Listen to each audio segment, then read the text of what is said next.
Parliament अब की दफ़ा ऐसा ना कर पाएगी, तो आप ये फरमा रहे हैं कि अगर किसी भी केस का फैसला, ये केस है या कोई और केस है जो पार्लियामेंट के ऊपर अटैक लगे आपको, हुक्मरान इत्तेहाद को इस वक्त, तो उसमें पार्लियामेंट ऐसा ना कर पाएगी, मतलब एक्सेप्ट नहीं कर पाएगी, तो वो क्या मैकेनिज्म है जिसके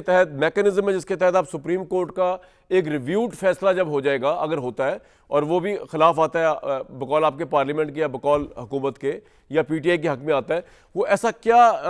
आपके पास लीगल मैकेनिज्म है पार्लियामेंट के पास कि वो कहेगी कि जी हम इस फैसले को फिर भी एक्सेप्ट नहीं कर रहे? अब ग्राउंड जो भी हो, आपने जो भी दलाइल दिए कि जो पीटीआई भी नहीं मान रही, वो तो पीटीआई भी नहीं चाह रही थी, वो उनके मेंबर्स भी बड़े सेटिस्फाइड है, जरूरत ही नहीं थी पार्टी बनाने की, पिटिशन बनाने की, जब वो है ही नहीं। रिगार्डलेस ऑफ दैट, कतई नजर ऑफ दैट, अदालत तुल गई हो अपने फैसले को इंप्लीमेंट करने पर, तो आप कह रहे पार्लियामेंट ऐसा नहीं कर पाएगी, पार्लियामेंट क्या करेगी सर फिर उस फैसले के खिलाफ? देखें, जो आप कहते हैं जी कि हमारे पास लीगल मैकेनिज़्म क्या है, हमने लीगल मैकेनिज़्म इस्तेमाल कर लिया है, कानून बना दिया है। अब उस कानून से दाएं बाएं अदालत को नहीं होना चाहिए, उसको मानना चाहिए, उसके मुताबिक फ़ैसला करना। आपका सवाल ये है कि अगर वो ये भी ना माने, हाँ फिर क्या होगा? पार्लियामेंट की बात भी ना माने और वो अड़ी रहे अपनी बात पे, ना वो कॉन्स्टिट्यूशन को माने, वो ना वो कोई लीगल निज़ाम को माने, ना वो किसी मतलब अगर आपके इस बात को ना माने, ना इस कानून को माने, जी जी जी, और कानून को ना माने, किसी बात को भी ना माने, जी जी, तो फिर मेरा ख्याल ये है कि आप लोगों को, मुल्क के दानश्वरों को बैठ के ये सोचना होगा। या तो आप ये तय कर लेंगे कि अदालत अपनी आज़ादी के नाम पर कुछ भी कर सकती है और किसी भी इदारे को ताराज कर सकती है, और उसकी आज़ादी जो है वो पार्लियामेंट की बालादस्ती से बड़ी होती है। अब देखें यार, मैंने उस प्रेस टॉक में भी हवाला दिया था, आर्टिकल 239(5) ये कहता है कि कोई आईनी तरमीम में, मेरे पास अब भी वो अल्फाज है, मैं फिर दोहराना चाहूँगा, वो कहता है no amendment of the constitution shall be called in question in any court on any ground whatsoever. इसका कोई तर्जुमा भी कर लें आप, किसी भी बुनियाद पे कोई, ये एक शिक है आइन की सर। लेकिन एक मिनट फेंक दी इरफान साहब, लेकिन उसके मुकाबले पे अगर आपको मेरी बात सुन लेना जी, बता दें, आप कंप्लीट कर लें, आप कंप्लीट कर लें सर। मैं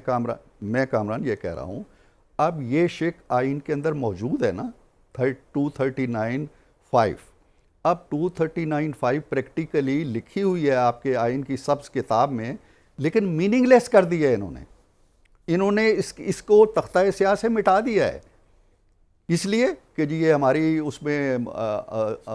जो आज़ादी अदलिया है उसके अंदर शायद कोई वो दखल अंदाजी कर रही है या नहीं कर रही है। आपने 18वीं तरमीम उठा के लगा ली, फिर हमारी जो बिलावल साहब रोज़ कहते हैं कनपटी पे बंदूक रखी कि तुम 19वीं तरमीम करो और ये चीज़ें डालो। 19वीं तरमीम के ज़रिए इन्होंने ये कहा, ये 11 रुकनी अगर जुडिशल कमीशन होना है तो इसमें गालिब अक्सरियत जजों की कोई 8 तादाद कर ली, बाकी 3 रह गए, जो मर्जी आप करते चले सर। अब इसमें तो बात ये खलवाड़ की जो आपने फरमाया ना आर्टिकल 239, बिल्कुल आपने बजा फरमाया, लेकिन उसके साथ ही अब सुप्रीम कोर्ट का 2015 का फुल कोर्ट डिसीजन आया हुआ है जिसमें लिखा हुआ है कि the amendatory powers of the parliament are subject to implied limitations. उस पर आप लोगों ने कभी एतराज नहीं किया। फिर आगे वो यही सुप्रीम कोर्ट का वर्डिक्ट कहता है कि parliament in view of articles जो आपने फरमाए इरफान साहब 238 239 is wasted with the power to amend the constitution as long as the salient features of the constitution are not repealed, abrogated or substantially altered। कहने का मतलब ये है कि ऑब्वियसली पार्लियामेंट पाकिस्तान की जितनी पावरफुल भी हो,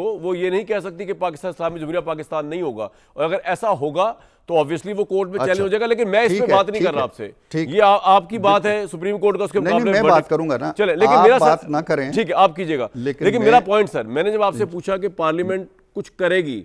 और ये नहीं मानेगी डिसीजन, तो आपने कहा दानिशवरों को सोचना पड़ेगा, लेकिन सर इसके तो उससे बढ़ के कुछ करना पड़ेगा ना हुकूमत को, कि सुप्रीम कोर्ट के वर्डिक्ट को अगर आप रिजेक्ट करते हैं आउटराइट रिव्यू के बाद भी, तब आप किस तरह उसको कहेंगे कि हम नहीं मानते लेकिन इस प्रेमिस पे नहीं मानेंगे, या आप तौहीन अदालत के, इलेक्शन कमीशन तौहीन अदालत का मुर्तकिब होगा?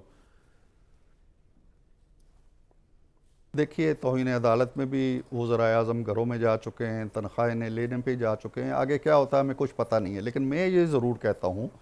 कि एक न एक दिन हमें इन चीज़ों को देखना पड़ेगा कि आप जो एक इतना लंबा चौड़ा मिसाल दे रहे हैं कि वो हमारी आइन की तरमीम की कदगनें लगा सकते हैं, सब्जेक्ट टू फ्लान सब, तो आइन वालों ने जो व्हाट्सोएवर का क्या मतलब है? आपने व्हाट्सोएवर को पकड़ा, गंदे नाले में डाला और फिर कहा जी कि आप हम बताएंगे कि तुम कि तुम क्या तरमीम कर सकते हो क्या नहीं कर सकते हो। यार अगर हम 442 गलती कर सकते हैं, यही तो मेरा सवाल है, तो आप 8 भी तो ठोकर खा सकते हैं ना। हम अगर ये कह दें लेकिन आप मुझे कि उसका हल नहीं बता रहे कि अगर ये ठोकर खाएं तो फिर क्या किया पैरामीटर, जाए। ना आपने मुझे कोई बताया कि इसके ऊपर। मैं हाल ये बता रहा हूं, मैं हाल इसलिए उस तरफ नहीं जा रहा कि हमें तवक्को है कि अभी नज़रसानी अपील बाकी है, कानून एक पार्लियामेंट बना चुकी है, सेनर जो जो एडवाइस है उन तक पहुंच रही होगी, जजों तक भी पहुंच रही होगी, जज खुद भी गौर करेंगे कि हमने शायद ठोकर खाई है, शायद हमने गलती की है, शायद हमने आइन को 3 से 15 करके गलती की है, शायद जिस पार्टी को रिलीफ दिया है वो हमारे पास आई नहीं थी। हो सकता है कि जजों में खुद